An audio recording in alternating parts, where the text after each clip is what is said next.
And thankfully, Erin Gibbs is with us to get us through it. S&P Global Portfolio Manager, Erin Gibbs.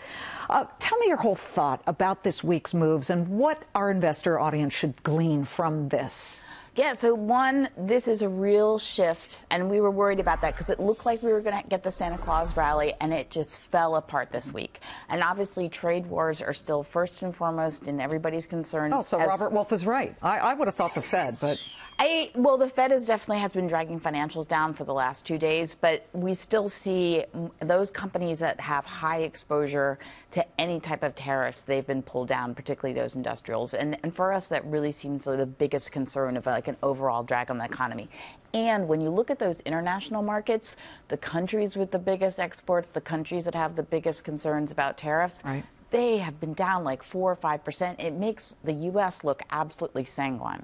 You know, there's always a trade, and your trades are by First Energy, Ulta, which has struggled. It's down 13% today alone, and MasterCard. Why these?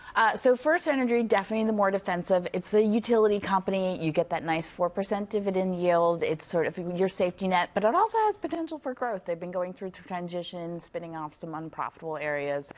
Ulta, we like as a consumer discretionary that we really feel has potential, and this is more of a value play. Yes, it's been down, it's been hurt with a lot of its discretionary, but we see that as that play of being able to have an experience, like going to the salon, as well as being able to purchase products, and we just feel it's unique. And MasterCard, look, e-commerce is not going away. Yeah, it's a toll road. Yep. They get money no matter what people spend. No matter what people spend, they're getting money, and they've made great inroads in international growth.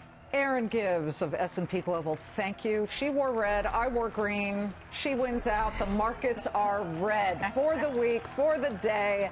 More than 4% down for the week. The Dow and the S&P negative for the year.